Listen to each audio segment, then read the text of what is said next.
You know, when you're in a loving relationship, it's really a good idea to celebrate milestones. And yes, I know everyone and their grandma has already made a 2 years in Nintendo Switch video. Bitch, I do what I want! You know they say things get better with age. Can you believe it? It's been 2 years since this sexy beast has hit the scene, and it's really hard to believe the Nintendo Switch is an actual thing. Nah, I'm kidding. I'm really over the novelty now. But wait, it's not really a novelty, but more so an actual convenience. Now, Nintendo is no stranger to gimmicks, but with the Switch, this is an actual convenience. I can take small-time games all the way up to AAA titles anywhere. Home, school, work, the toilet, my secret eyes wide shut meetings. So what better way for me to celebrate the Nintendo Switch's 2nd year anniversary, besides giving Nintendo more money that I don't have, than to do like a look back on the past 2 years of the Nintendo Switch. In 3 more years, I'll be leaving you at daycare for the Switch Pro. What was once a $360 Zelda player has evolved into the juggernaut of design and achievement and pure joy when you avoid a few things. I'll be talking about the games and the general things that happen with the Switch along the way. Some games I've played, some games that I haven't played, and any major noticeable instances that happened within the Nintendo Switch's history. So let's go. On a warm summer's night, if you consider October 20th a summer, the NX was revealed. And the world was blown away. And by world, I mean just me. I have no idea if the world was blown away. I remember Zelda being showed off and thinking, man, should you walk your dog this late? But that was definitely after thinking, holy f***ing shit, it's Zelda. Up to this moment, I had read all about the rumors, the mysterious NX. What is the NX going to be? Looked at all the YouTube videos that were speculating on it. And I gotta say, when that iconic trailer hit, it definitely did not disappoint. From start to finish, unlike its poor predecessor, the Wii U, it showed everything that the Nintendo Switch had to offer. And it was amazing. I also remember Bethesda playing coy saying, "We have not mentioned any plans for the Switch." You definitely don't seem to know how to stop lying, do you?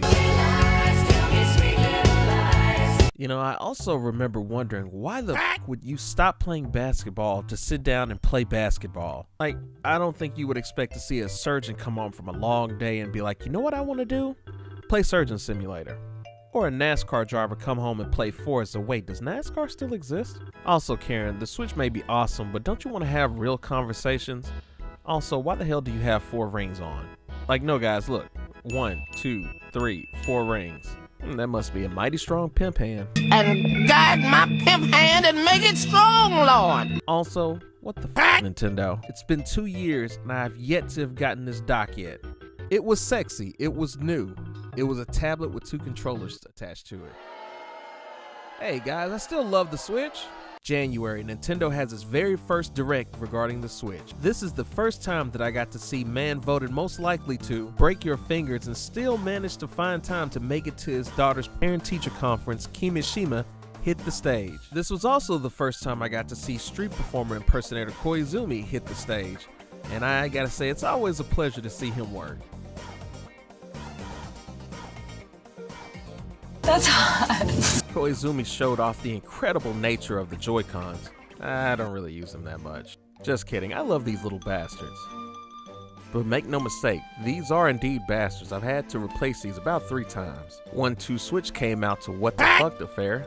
Think about it, if 1-2 Switch came out right now, then it would be in every bargain bin across the world within a week. ARMS was also introduced at this direct, and I gotta say, the introduction for it looked incredibly intriguing. I had to give it to Nintendo. This looked very awesome, and I definitely got this game day 1 when it came out. But I'll talk about that later. Splatoon 2 got unveiled in a very Nintendo way, of course. There was something else that was at this direct. What was it? Oh, sorry. My heart just skipped a beat. Got a taste of Xenoblade Chronicles 2, but I gotta say, that outfit, it's just stupid.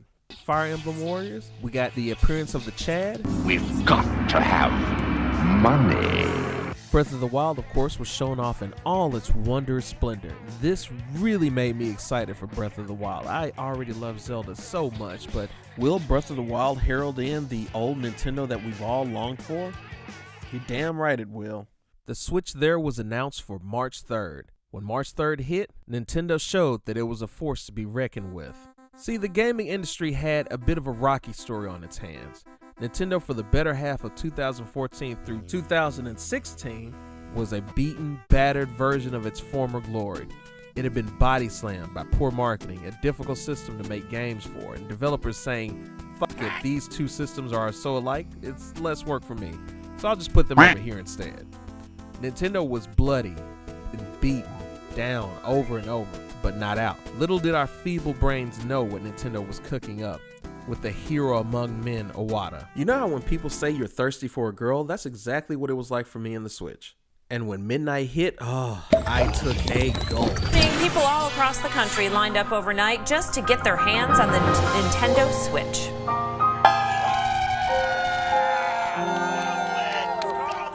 Well, the gaming system has been sold out online for months, so in-store purchases may be the only option. Here in Las Vegas, people also waited in line. This is at the Walmart right near Spring Mountain and Rainbow. No word if stores here in the valley are sold out. You'll probably want to call ahead, though, just to be prepared.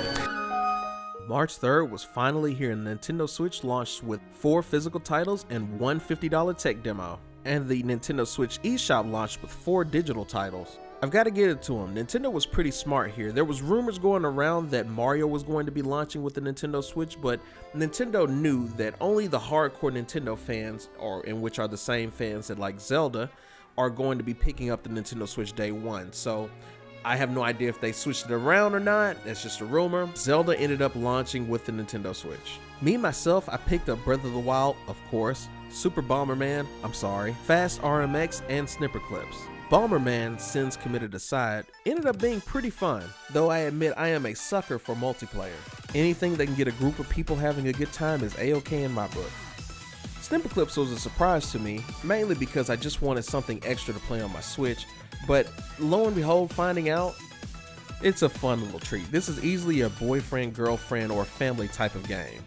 I also ended up getting Fast RMX because goddammit, give me my F-Zero. Binding of Isaac was also on my radar, but I didn't get it, partly because I'm a wimp, and it's $40. So, Neo Geo ended up flooding the Nintendo eShop. I felt like some of the games were overpriced for how dated they were, but they did sure up the numbers while we waited on the next big release from Nintendo. There were 4 games that I always meant to try, but I never got around to them. I Am Setsuna was one of them, a game that seemed very intriguing at the time, but for some reason it would always just slip my mind. Snake Pass was another one that was very quirky and fun. I will admit that the reviews kind of scared me away from it, but I think if I gave it a chance, I'd probably have a good time with it. Othello, just kidding. Absolutely not. Voez, which seems like a really good game, but it's another game that I didn't ever get around to playing. Master Blaster being brought back was a fantastic idea. This is a game that I know from my childhood that I used to play with my mom. So when it came out, I instantly had to get it. Not only that, but they ended up offering free DLC for it, including Shantae and Gunvolt. A real treat since I'm a fan of both. Now let's talk about Breath of the Wild. Open your eyes.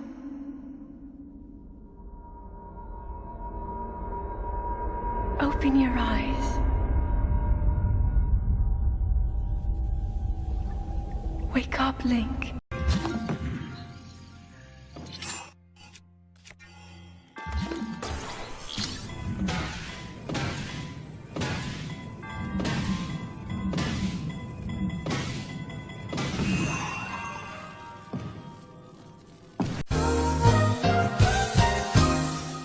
It's not often that a video game can outsell a console that's already selling fast, and at one point there were more copies of Breath of the Wild sold than even the Nintendo Switch itself. So it's definitely safe to say that the Nintendo had a Switch on its hands. God damn it. A hit on its hands. April rolls around, and the Switch's library continues to trickle out, primarily on the eShop. We ended up getting games like Lego City Undercover, Jack made an appearance, Vroom in the Night Sky made its iconic appearance. Mr. Shifty was a game that I've always meant to get as well. Add Wonder Boy to the mix, Puyo Puyo Textures, Kamiko, which is also a sleeper hit, and at $5 you'd be kind of silly not to get it. But the big one for that month, Mario Kart! Me, I ended up enjoying it thoroughly because I missed Mario Kart 8 on the Wii U. So don't be too surprised that I sound completely content with its re-release at $60. This is a game that I really had fun with playing with my ever-decreasing circle of friends. Yes, growing up, womps. Just womps. Plus it had DLC, so I really felt like I got actual value. May. This is a month that apparently I forgot during recording and had to go back and re-record it, which is always fun. But can you really blame me for forgetting? There really wasn't anything that really happened in this month. Some re-releases, more Neo Geo love, this shiny beetle, these questionably dressed anime characters, and a fairly decent strategy game. I also ended up getting Minecraft on the Switch. I have no idea what I was thinking. June rolled around and the Switch's eShop lineup really felt like a slow trickle faucet. Also, wait, back up. Capcom, you played me with this final Challengers game. This game is 100% not worth $40. Yes, on retrospect, Capcom played me. Capcom at the time knew we were desperate for more games on the Switch and they took full advantage of it. Now don't get me wrong, the game is good, but only because it is just Street Fighter 2. Again. But even with the addition of content, half-ass content, it just wasn't worth the price. But I got it anyway, so I tip my hat off to you, Capcom. I fell into your money pit, which I won't be doing again. I did it again. Damn, boy, he's thick. Boy, that's a thick-ass boy. Damn. Alright, let's fast forward. The big release for June ended up being ARMS. Now look, a lot of people have given ARMS well-due criticism, but I have to admit, I still enjoy this game. For a new IP, I think it did very well. I could tell that Nintendo was trying to make this one of its cornerstones in the competitive scene, going so far as to even hosting ARMS tournaments. But with the criticism, even though there were free DLC updates, which is always fantastic to see, it just felt empty. It felt like once you were done with the story modes, there really wasn't much of anything else to do. I mean, yeah, you can say that they had the volleyball mode and the basketball mode, and I can't remember if there was any other modes, but it just felt empty. It felt like it was lacking, which I hope at some point Nintendo decides to fix in a sequel. Because Lord have mercy, I need me some more detail. Also, Goner released. I like Goner. July hit and Switch releases slowly started to ramp up. Flip Wars had more of an ARMS problem. Implosion almost tricked me into buying a mobile game. Death Squared is a very creative game that I highly suggest picking up and playing with a friend, especially if you see it on sale. Fate Extella ended up tricking me into buying it, and I can't imagine why. Shantae Half Genie Hero released, and I gotta say, it was nice to see Shantae get the Nintendo Switch treatment. Oh, Neptune. Mighty Gunvolt ended up being a nice buy. Cave Story came out at a whopping $30, which I understand that it's a good game, but I don't think it's worth $30 to me. I want it, but not at that price, considering this game was released in the early 2000s. Oceanhorn released to fill that top-down weird perspective that Breath of the Wild neglected you with. Overcooked came out, which is a game that I've still been meaning to get, but when Overcooked 2 came out, I just didn't bother with the first one anymore. But the big game for that month for me was Splatoon 2. Back in the struggling days of the Wii U, I never really bothered with Splatoon. I did think it was cool, but I never just got into it. My first serious introduction was the Splatoon 2 test fire, and that's where it hooked me.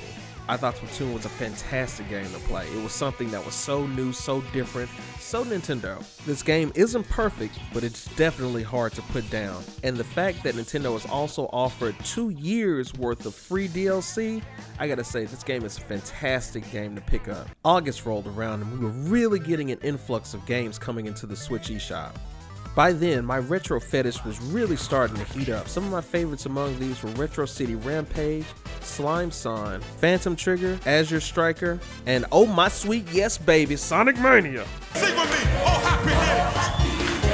Ah, happy day. Hey, yeah, happy day. Hey, yeah, happy day. Sonic Mania was the truest return to form for the Sonic franchise. You can make the complaint that a lot of the Sonic Mania levels were reused levels, and you would most certainly be right. But the way that everything was repackaged and done, it was phenomenal. You could tell that people that actually cared about Sonic worked on this game. From the level design all the way down to the music, and my god, that music. The big release for that month though was Mario plus Rabbids Kingdom Battle. Now, hear me out on this. I can't stand Rabbids, partially because I can't stand minions. But a fun game is a fun game. I do question why I've never finished it though. It's XCOM, it's Mario. What more do you want? Also, this guy melted my spiteful, snarky heart. Davide-san, who is the creative director of this game.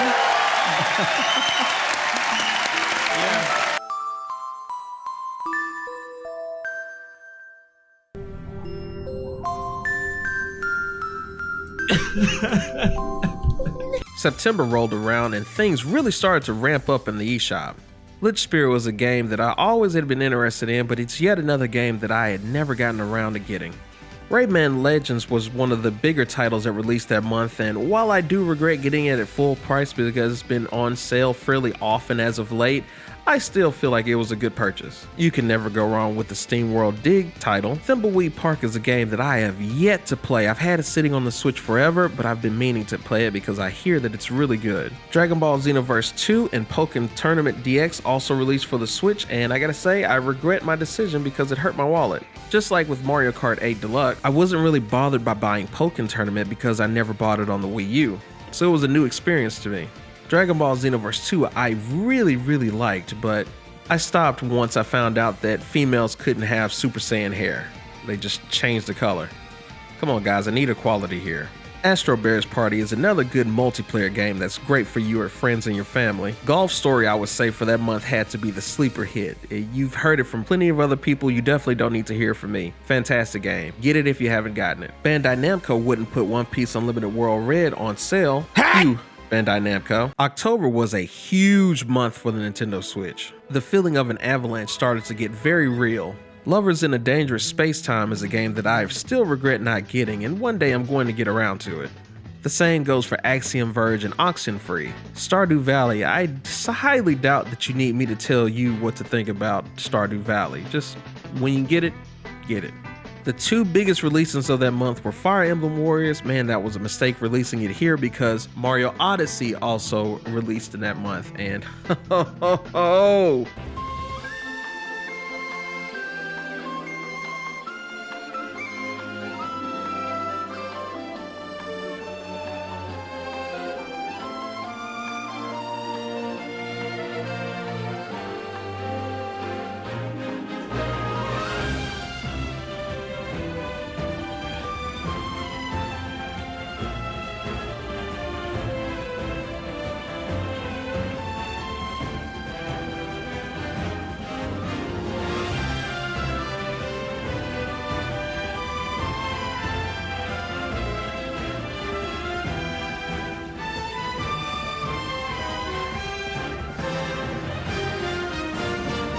look at that, I'm a kid again.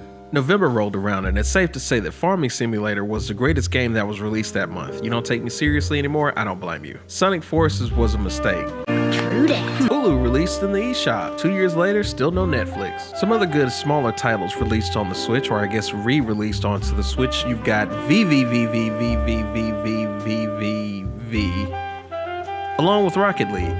LA Noire and Doom also joined the ranks of the releases on the Switch, re-releases, and Skyrim heads them all by being released 800 times. Also, if you haven't gotten it, Battle Chef Grade is definitely worth the price of admission, so consider getting that. December rolled around. Xenoblade Chronicles 2. What can I say? It has plenty of sword waifus for you to pick from. This is truly a JRPG title in the sense that it's hard for me to get into it without there being some form of action element. I have gotten so yay far into the game and I really would like to finish it. But given the amount of time sink that is involved with finishing the game, it's really hard for me to jump into it. Rex's stupid outfit definitely doesn't help either. I hate that outfit so much. You look like you got your clothes from anime protagonist Goodwill. You'll also probably feel like I forgot a very important game for the month of December. And I think you're right. There we go. And let's put you right here. Done. Happy New Year's!